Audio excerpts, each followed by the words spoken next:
Nagsimula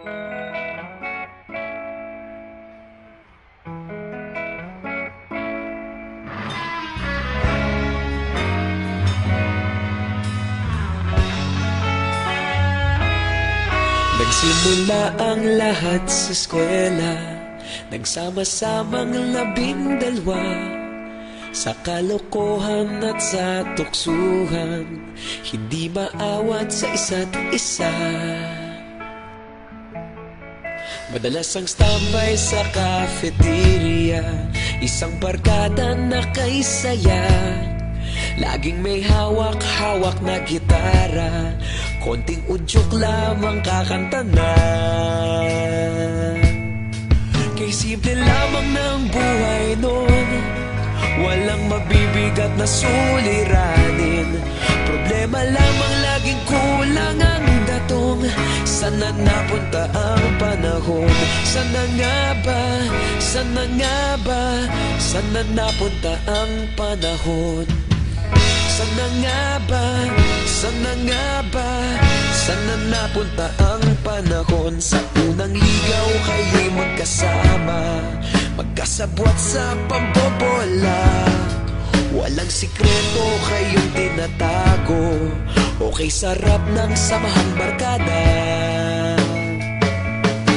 Nagkawatakan na sa kolehiyo, kanya-kanya na ang lakaran. Kahit minsanan na lang kung magkita, pagkakaibigay hindi nawala. At kung saan na napadpad ang ilan, sa dating eskwela meron din naiwan. Meron pa ngang mga ilang nawala na lang, nakakamiss ang dating samahan. Sana nga ba? Sana nga ba?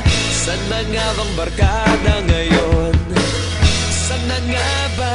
Sana nga ba? Sana nga bang barkada ngayon?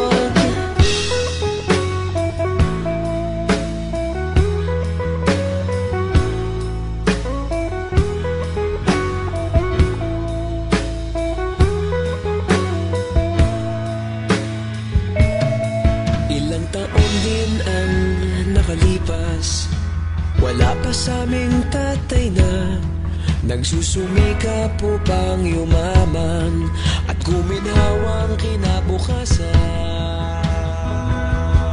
Paminsan-minsan kami nagkikita, mga naiwan at natira.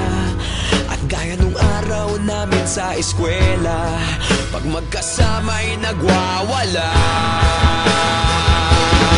Napakahirap malimutan ang saya ng aming samahan. Kahit lumipas ng ilang taon, magkabarkada pa rin ngayon. Magkaibigan, magkaibigan, magkaibigan pa rin.